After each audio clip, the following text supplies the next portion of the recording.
जिस तरह से लगातार आए दिन घटनाएं हो रही है बाबा साहब की मूर्ति को तोड़ने के लिए, तो हमारे साथ ग्रामीण भी हैं, क्षेत्रीय लोग भी हैं। परिचय हो जाए आपका। भैया हमारा नाम अंशुमान उपाध्याय है। अच्छा। मैं बहुजन समाज पार्टी का एक छोटा सा कार्यकर्ता हूं और यह बड़ा दुख का समय है कि हमारे क्षेत्र में ऐसे अराजक तत्व अभी भी बेखौफ दौड़ रहे हैं कि दो दो मूर्तियां एक ही दिन खंडित कर चुके हैं, जो कि यह इस समाज के साथ साथ इस प्रदेश का भी फेलियर है, इस सरकार का फेलियर है कि ऐसे लोग, ऐसी मानसिकता के लोग अभी भी यहाँ हैं कि जो संविधान निर्माता, जिनके द्वारा बनाया गया संविधान से पूरा देश चल रहा है, ऐसे व्यक्ति का अपमान करने में वह उन्हें आनंद मिल रहा है। इसीलिए ऐसा कृत्य उन्होंने किया है। मैं अंशुमान उपाध्याय इस कार्य की, इस कृत्य की पुरजोर निंदा करता हूं और मैं इस समस्त क्षेत्रवासियों से आह्वान करता हूं कि आप लोग सजग रहें, क्योंकि ये किसी न किसी रूप में आप ही लोगों के बीच में खड़े हैं। इसलिए ऐसे लोगों से आप सावधान रहिए और ऐसे लोगों को परिचित के ये समझिए कि ये कौन है, कैसे हैं, और यदि आप प्रशासन को उनके बारे में बताने की हिम्मत रखते हैं तो ये और अच्छी बात है। और यही सबसे बड़ी दुर्भाग्यपूर्ण बात होती है, कोई सामने खुलकर कहने वाला नहीं है कोई कुछ। अगर कोई जानते भी होंगे तो कोई हमें पहचान न जाए, जान न जाए, इस कारण नहीं बतला पाते। हाँ, ऐसा नहीं होना चाहिए। और इस सरकार की भी मैं निंदा करता हूं, जो वर्तमान सरकार इस समय बीजेपी की है, क्योंकि ऐसे कृत्य बहुजन समाज पार्टी की जब सरकार थी, बहन कुमारी मायावती जी मुख्यमंत्री हुआ करती थी, तो उनके साम्राज्य में ऐसा करने की हिम्मत किसी की नहीं थी। ये पूरी तरह से इस सरकार का फेलियर है और मैं इस सरकार का विरोध करता हूं। बाबा तो कहते हैं कि अपराधी छोड़ के भाग गए हैं प्रदेश। अरे बाबा तो कहने को बहुत कुछ करते हैं कि जो कहा जाए और जो किया जाए। जो बादल गरजते वो बरसते नहीं हैं कभी। कुछ लोग और भी हैं जिले में, वो संविधान बचाओ के नाम पे बड़े बड़े नारे लगाते हैं, कहीं अता पता नहीं दिखता है। बिल्कुल नहीं, सब कागज में है तो नहीं दिखते वो लोग। क्यों दिखेंगे भाई? ये विशेष समुदाय के लोग हैं। मैं भी ब्राह्मण समाज से आता हूँ, लेकिन फिर भी मैं बाबा साहब के बताए हुए नियमों पर चलता हूँ और आज उन्हीं के ये जो कृत्य हुआ है, दुख पहुँचा है, इसलिए अपने क्षेत्र से यहाँ पर आया हूँ। धन्यवाद। भाई हैं, क्या मांग है उनकी जानेंगे। और ये बताइए, जब ये अभी प्रशासन आई है, नई मूर्ति लगी है, या क्या उन्होंने कुछ कहा है आपसे?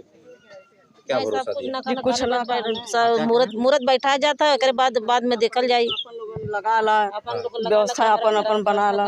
क्या मांग है प्रशासन से आप लोगों की? प्रशासन से मांग यही है कि ग्रीन लग जाए, सीसी कैमरा लग जाए और लाइट लग जाए, हाँ, और दरवाजा लग जाए, बस यही मांग है। जो तोड़े हैं, हाँ, जो तोड़े हैं, तो उन लोगों के लिए कार्रवाई किया जाए कि इतने दिन से मूर्त लगी थी, आज 12 साल से आज तक ऐसा नहीं हुआ था, यानी ये कैसे हुआ, इसका छानबीन कीजिए कि ऐसा ना होने पाए। हम लोग का यही मांग है। अभी हम हैं खादा रामपुर, ये अहरौला थाना क्षेत्र के अंदर पड़ता है। पिछली वीडियो आपने देखी थी, जो कि पूरब पट्टी में एक मूर्ति टूटी थी बाबा साहब की। वो एक ही दिन में दो घटनाएं हो जाती है। ये जान लीजिए कि प्रशासन का फेलियर कहा जाए या अन लापरवाही, कि जिस तरह से ऐसी मानसिकता के लोग हैं कि जो कि उनको बाबा साहब की प्रतिमा या जो कहें ज्ञान का प्रतीक होते हैं दलितों का, उनको रास नहीं आता है। आए दिन ऐसी घटनाएं होती रहती है। सर, खादा रामपुर में आप आए हैं, यहाँ भी मूर्ति टूटी थी, तो क्या व्यवस्था यहाँ ग्राम सभा वालों को देने की बात करेंगे? देखिए, जो मूर्ति टूटी है, एक तो पूरब पट्टी में टूटी है, दूसरा ये खादा रामपुर में टूटी है, जो बहुत ही दुखद है, चिंतनीय है।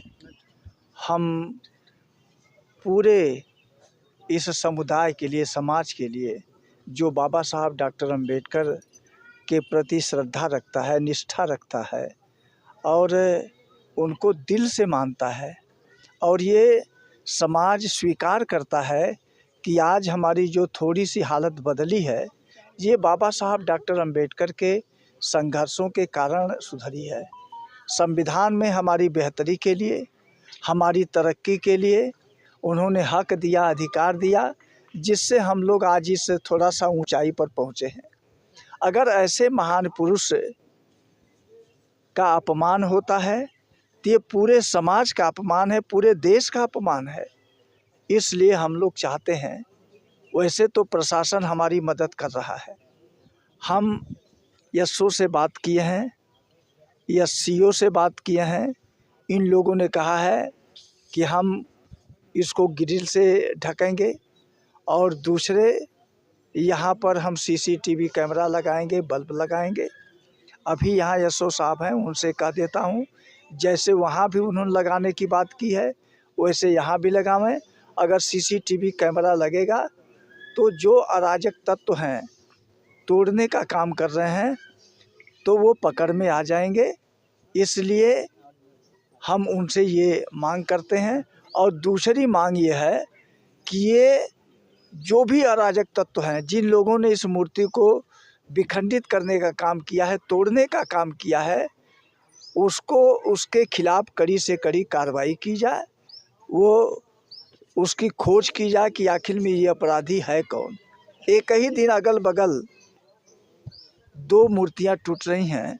निश्चित रूप से एक ग्रुप का ये काम है, जिन लोगों ने इस मिल करके ऐसा किया है, तो उनके खिलाफ कड़ी। ये नहीं तैयार हो रहे हैं कि कई बार मूर्तियां टूटी हैं और कई बार लोगों पे आरोप भी लगाया गया, लेकिन किसी को कोई सजा नहीं दी गई है। तो यहाँ किस प्रकार से नहीं, अगर हमें ज़रा सा भी मालूम हो जाएगा कि फला व्यक्ति ने मूर्ति तोड़ा है, चाहे वो अपना हो, अपने समाज का हो, चाहे दूसरे समाज का हो, हम शासन प्रशासन से के ऊपर दबाव दे करके उसके खिलाफ कड़ी से कड़ी कार्रवाई करवाएंगे।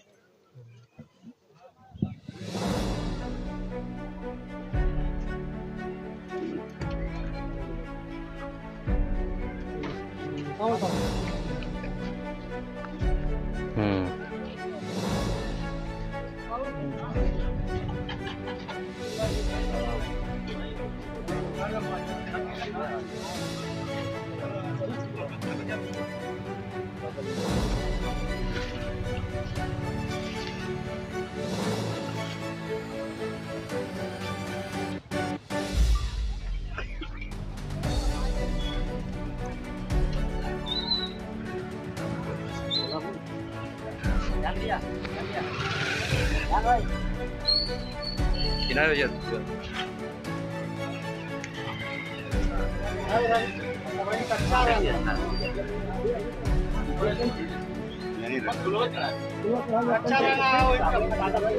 खाली